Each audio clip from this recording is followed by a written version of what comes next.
Assalamualaikum warahmatullahi wabarakatuh. Banyak sekali pertanyaan jamaah, Ustadz kasih kami channel untuk kajian anak-anak muda. Di antara anak muda berasal dari Aceh, luar biasa, channelnya Maulizul Akbar Nak. Tonton, subscribe, like, share, komen. Assalamualaikum warahmatullahi wabarakatuh.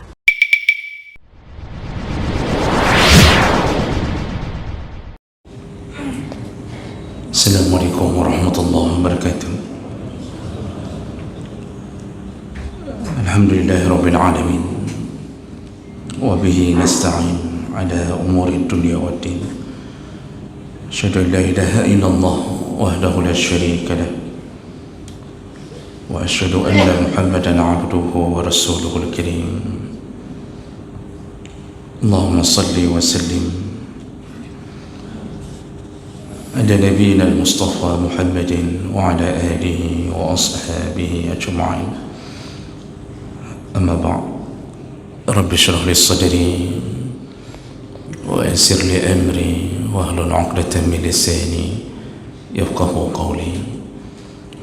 Segala puji bagi Allah, kemudian salawat dan salam pada Rasulullah, pada keluarga dan seluruh sahabat-sahabatnya yang Allah muliakan, insyaAllah. Bapak-bapak, ibu-ibu, jemaah salat subuh yang datang karena Allah, mudah-mudahan Allah membalasnya dengan pahala yang berlimpah, insyaAllah. Bapak ibu yang Allah muliakan, kita sambung pembahasan tentang tanda-tanda kiamat, dan kita masih membahas tanda kiamat kecil. Di pertemuan yang lalu kita membahas bahawa di antara yang dikabarkan oleh Nabi SAW menjelang kiamat akan merajalelanya minuman khamar. Namun berbeda dengan khamar di masa hidupnya Nabi, nanti di akhir zaman, kata Rasulullah, mereka beramai-ramai meminum khamar, tetapi dengan merubah-rubah namanya. Jadi tidak lagi disebut dengan khamar, tapi mereka ubah namanya, walaupun zatnya masih sama, yaitu sama-sama memabukkan. Dan ini kebenaran yang dibawa oleh Nabi kita Muhammad SAW. Hari ini orang tidak lagi menamakannya khamar. Mereka menamakan dengan berbagai nama. Mereka menamakannya sabu-sabu, pil koplo, ekstasi, dan berbagai macam ragam. Jadi kalau berbentuk minuman dari anggur, mereka menamakannya dengan bir, wine. Pada dasarnya semua itu adalah zat khamar, dan dengan nama-nama yang mereka buat, mereka akan mengatakan, kami tidak meminum khamar, tapi kami sedang meminum minuman ini, minuman penyegar, minuman macam-macam. Begitulah kalau fenomena itu telah terjadi, kiamat tidak lama lagi akan segera datang. Baik, tanda berikutnya yang dikabarkan oleh Nabi SAW, yaitu ittikhazul qayyinat wal ma'azif. Sebelum datangnya kiamat, maka tandanya adalah akan munculnya para penyanyi-penyanyi perempuan, wal ma'azif, dan merebaknya musik atau alat-alat musik. Nah, jemaah melakukan Allah Subhanahu wa taala berbicara tentang perkara ini, maka dihubungkan oleh Nabi dalam satu hadis yang kita bacakan waktu membahas masalah khamar, dihubungkan dengan khamar, dihubungkan dengan zina. Rasulullah SAW menyebutkan dari hadis Imran bin Husain, anna Rasulullah qala fi hazihi al-ummah, akan terjadi pada umatku ini khasaf wa maskhun, iaitu azab Allah dengan menenggelamkan ke dalam bumi. Ada yang azabnya banjir, dan ada yang dirubah bentuknya oleh Allah Subhanahu wa taala. Lalu para sahabat berkata, "Ya Rasulullah, wa mata zak?" Kapan itu akan terjadi ya Rasulullah? Itu berbagai macam azab. Tentu yang dimaksud adalah tsunami, kemudian banjir bandang, kemudian longsor sampai menenggelamkan orang-orang, bahkan bisa saja satu kampung. Nah, itu ditanya oleh para sahabat, kapan itu akan terjadi ya Rasulullah? Rasulullah menjawab, iza dhaharatil qayyinat, kalau penyanyi-penyanyi perempuan telah muncul, wal ma'azif, alat-alat musik telah merebak, wa syuribatil khumur, dan khamar telah dijadikan minuman biasa. Nah, ini hadis ini Rasulullah menyebutkan 3 perkara, yaitu nyanyian yang didendangkan oleh perempuan, lalu kemudian alat-alat musik sekaligus dengan khamar. Nah, nanti dalam hadis yang lain Rasulullah sallallahu alaihi wasallam menambahkan kalimat zina. Nah, tentu kalau kita lihat beberapa hadis yang disebutkan oleh Nabi ini, kita mendapatkan sebuah kesimpulan bahawa 3 perkara ini akan bersatu, dan itu menjadi sebuah maksiat yang dilakukan berulang-ulang. Makanya hadis Nabi yang lain menyebutkan, la yakunanna min ummati, akan terjadi pada umatku aqwam, muncullah segolongan orang-orang, yastahilluna al-hirra wal harira wal khamar wal ma'azif, yaitu mereka menghalalkan zina, sutra, khamar, dan nyanyian-nyanyian atau musik-musik. Nah, jadi kembali Rasulullah menyebutkan beberapa komponen yang ini sering bersatu dalam satu maksiat. Maka jemaah melakukan Allah, fenomena ini adalah hal yang biasa kita dapatkan hari ini. Ketika orang-orang mengundang para penyanyi-penyanyi perempuan yang seharusnya suara mereka dijaga untuk tidak membuat syahwat para lelaki yang mendengarkannya, tapi kali ini diumbar, maka kita lihatlah kenyataannya bukan hanya masalah konser-konser. Kalau itu memang sudah puncaknya maksiat, karena di dalamnya penuh dengan dosa. Bayangkan ketika membuat konser, betapa banyak dosa yang terjadi, mulai dari berkumpul-kumpulnya perempuan dan laki-laki, lalu hilangnya rasa malu dengan berjingkrak-jingkrak, menyanyi-nyanyi bersama, kemudian terjadinya perkara yang hasil akibat dari itu, yaitu perkelahian, kemudian pertengkaran, lalu kemudian di situ juga orang membawa pil-pil yang memabukkan, atau bahkan mereka mabuk bersama untuk bisa menyanyi dengan daya tahan tubuh yang bisa sampai subuh, dengan memperhatikan tarian goyangan seorang bidu wanita di atas panggung.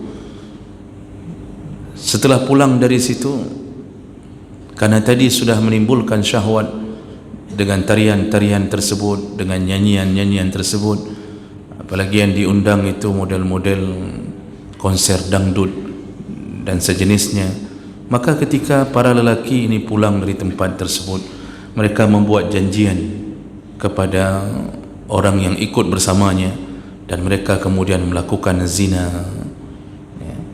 bersambung-sambung mulai malam sampai subuh, bersatunya maksiat-maksiat yang dikabarkan oleh Rasulullah sallallahu alaihi wasallam. Dan ini berulang terus-terusan. Maka kita ini sebenarnya tahu bahawa kita akan segera menuju pada sebuah peristiwa besar bernama kiamat. Konser tak berhenti-berhenti. Jadi berpindah dari satu kota ke kota yang lain. Jangan tanya kehidupan di kota-kota besar, Jakarta, Surabaya, Medan dan seterusnya, jangan tanya. Selain daripada konser-konser besar yang dilakukan secara nasional, artinya artis-artis nasional diundang, juga banyak konser-konser kecil, bahkan dalam walimah perkawinan yang seharusnya dipenuhi dengan pahala, karena itu adalah amalan sunnah. Rasulullah mengatakan, aulim walau bisyatin, buatlah walimah walaupun hanya dengan menyembelih seekor kambing, buatlah walimah, kata Rasulullah. Itu pahala besar membuat walimah. Belum lagi pahala memberi makan kepada 1000-an tamu, setiap suapan berpahala. Belum lagi di situ telah terlaksananya sunnah Nabi yang bisa menyebabkan halalnya yang haram, yaitu pernikahan yang suci. Jadi semua dapat pahala. Namun apa yang terjadi? Hari ini walimah disetting, didesain dengan maksiat. Diundangnya penyanyi-penyanyi keyboard, dan yang menyanyi pun dipastikan biasanya adalah perempuan. Kita masih lumayan di Aceh, keyboardnya belum sampai pada tingkat berjoget bersama. Tapi di Banda Aceh, kalau ada artis Aceh yang menikah, itu seperti beberapa bulan yang lalu saya dapatkan berita, itu Masya Allah, satu ruangan berjoget bersama. Bahkan si pengantin yang menjadi artis tersebut diajak untuk menyumbangkan lagu, dan itu tidak ada rasa malunya. Nah, jemaah melakukan Allah, berubahlah keadaan itu dari pahala menjadi sebuah kemungkaran. Maka kita pun yang seharusnya wajib menghadiri walimah, karena walimatul urs itu wajib dihadiri, dosa kalau tidak ada uzur, dan itu termasuk salah satu dari 6 kewajiban sesama muslim.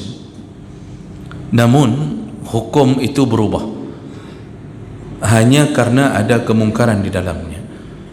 Kalau sudah disediakan keyboard, kalau sudah menyanyi, menari, maka berubah hukum wajib datang menjadi tidak wajib datang, dan sebaiknya tak datang.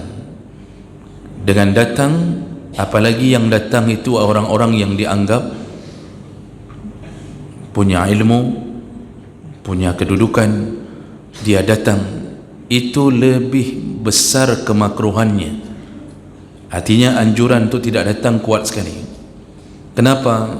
Kalau datang orang saleh, datang orang berilmu di walimah yang penuh dengan nyanyian dan musik-musik, maka kedatangannya menyebabkan orang-orang awam akan berfikir bahawa hal itu adalah sesuatu yang tidak bermasalah. Buktinya ustaz itu saja datang, buktinya tengku itu saja hadir, buktinya para ulama hadir, berarti kan tidak ada masalah. Makanya tak boleh datang orang alim di tempat walimah yang ada kemungkaran. Oh, kita sebelumnya tidak tahu bahawa di situ ada musik.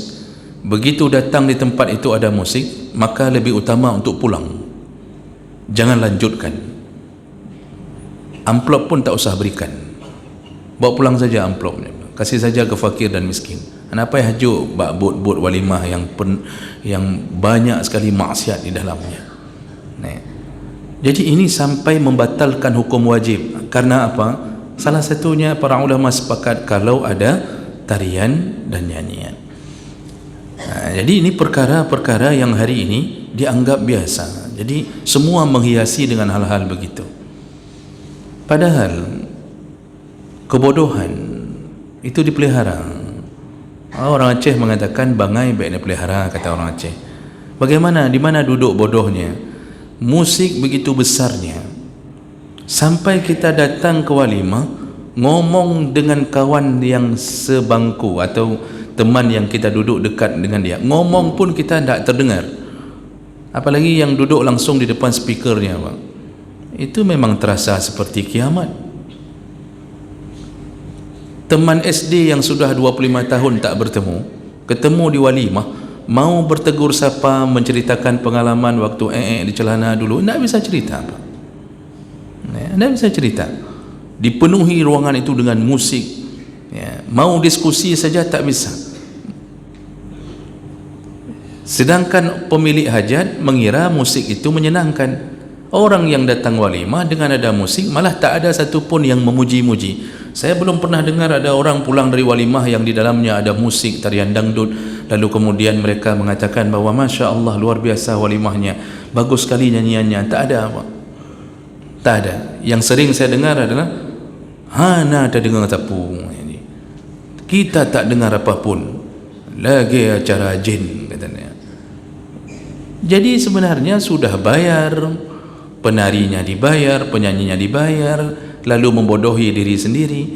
Cobalah hadir ke walimah-walimah yang tidak ada musiknya, begitu damainya, begitu tenangnya. Apalagi ketika kita buka tutup tempat tudung saji makanan itu, Pak, nampaklah ayam bakar di dalamnya, kemudian berbagai makanan indah, maka kita tak butuh musik dan nyanyian-nyanyian tersebut. Jadi ini kebodohan yang dipelihara, bayarnya mahal, tidak disukai orang. Ini nyan cit karena dengar wiunen tak Pak. Itu karena mendengarkan usulan. Jadi kata orang-orang di kampung pas membuat acara, diusulkan janganlah sepi sekali, janganlah buat walimah seperti acara di kuburan. Diusulkanlah, karena kita ndak enak sana, ndak enak sini, ikuti. Nanti ada suami yang tak mau buat musik atau nyanyian di walimahnya, isteri yang usulkan. Kata si isteri, benar bacut, bermeriah bacut, katanya. Atau isteri yang sudah hijrah, isteri yang sudah sadar, suami yang paksa. Kata suami, ini uang-uangku, harta-hartaku, aku yang buat, apa urusanmu?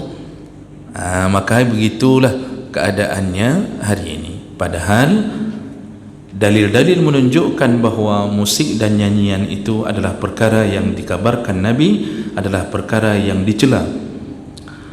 Walaupun begitu, para ulama masih ada yang mengatakan bahawa musik itu masih dibolehkan kalau ada beberapa catatan berdasarkan hadis. Pertama, kalau bentuknya adalah duf atau dufuf jamaknya, iaitu rebana. Karena dulu pernah Nabi menghadiri satu walimah, dipukullah rebana. Abu Bakar marah sekali, mengatakan ini suara syaitan. Rasulullah mengatakan, tenang wahai Abu Bakar, jangan larang, mereka sedang bergembira. Jadi syarat pertama, bentuknya duf. Makanya Rasulullah mengatakan, a'linu, umumkan pernikahanmu biduf, umumkan pernikahanmu dengan memukul rebana. Jadi rebana masih dibolehkan. Yang kedua syaratnya, yang memukulnya adalah anak-anak, bukan mamaknya anak-anak. Selama ini yang mukul kan mamaknya anak-anak, Pak. Jadi yang ketika dihadiri oleh Nabi dalam walimah itu bentuknya rebana, yang pukulnya adalah anak-anak. Hari ini Masya Allah, menyambut linto baru saja itu dengan tiupan sangkakala itu. Menyambut linto baru dipersiapkan tiupan sangkakala, apa namanya itu, serunding kali penanjian kan, serunding kali ada punan kan, itu disuruh menari Remaja-remaja Pak disuruh menari menyambut lintu dengan baju yang ketat, pasang tali pinggang besi di pinggang, buat punuk unta di atas kepala, sanggul-sanggul bertebaran di atas kepala, lalu mereka menghiasi dirinya, berlenggak-lenggok di depan tamu. Apa hukumnya itu? Tak ada lain, itu haram, tapi dipelihara. Kenapa pelihara? Adat getanyo orang Aceh wajib dah pelihara, sebab orang getanyo Acehnya adalah orang terlebih di atas orang dunia. Kita adalah kelompok yang terlebih di atas dunia, maka semua adat dianggap tak melanggar syariat. Pakai sanggul di atas kepala oleh perempuan saja sudah melanggar syariat, apalagi berlenggak-lenggok di hadapan tamu laki-laki yang datang. Jangan buat itu. Kalau mau walimah kita jadi pahala, jangan buat itu. Jadi jangan sampai menjadi sebuah kebiasaan seakan-akan itu halal begitu saja. Apalagi ini kadang-kadang pihak majlis adat, apa itu namanya itu, MAA apa namanya, itu kadang-kadang diam, bahkan memelihara itu, diam saja, walaupun melanggar syariat diam saja. Pekerjaan adat getanyonya wajib dah peliharanya adat getanyonya. Na'udzubillah, ini perkara yang tak biasa. Orang yang sudah terbiasa dengan musik, tarian, maka biasanya tak suka dengan agama, tak suka dengan ilmu.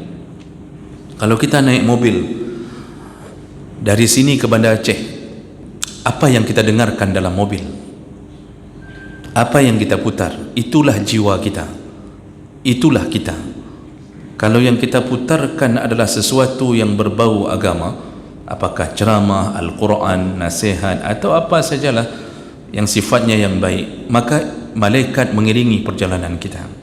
Dan itu disebutkan dalam hadis, saya tak hafal lagi matanya. Tapi kalau kita melakukan perjalanan diiringi dengan musik-musik, apalagi musiknya gedam-gedum Pak, itu putar musik sepanjang jalan, lalu mulai kepalanya diangguk-anggukkan, yang bodohnya lagi bersama istrinya ngonten lagi Pak, kapungo mandua mengonten, istri pegang video, suami tukang joget, atau suami pegang video, istri tukang joget, musik diputar, lalu berdua joget-joget dalam mobil, mati kecelakaan, masuk ke dalam jurang, bertemu dengan hantu Halimah lam raka mandumnya. Jadi jamaah mulakan Allah Subhanahu wa taala, begitulah keadaan kita hari ini. Namun sayangnya, ketika kita yang punya iman, punya ilmu, ingin mencegah keadaan seperti ini, maka ujung-ujungnya kita terpaksa pasrah di atas kekuasaan. Kalau yang sudah buat konser orang yang berkuasa, kalau sudah yang melegalkan konser, mulai dari para pejabat, para petinggi-petinggi militer, maka kita tak berani untuk melarangnya. Kenapa? Mudaratnya lebih besar.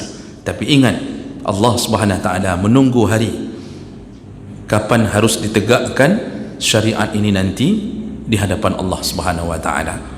Maka jemaah mulakan Allah Subhanahu wa taala, ini menjadi tanda kiamat akan segera datang di saat musik dilegalkan, dihalalkan, lalu orang tak berani lagi mencegahnya, dan kemudian menjadi sebuah perkara yang biasa di dalam diri kaum muslimin. Jangan tanya anak-anak muda hari ini Pak, kita yang tua-tua mungkin ya masih terjaga karena masa kita tahun-tahun 80-an tu, yang jenggot-jenggot putih, yang rambut-rambut putih kan, kita kan paling Pak dulu terngiang-ngiang dengan bila Israel datang memanggil.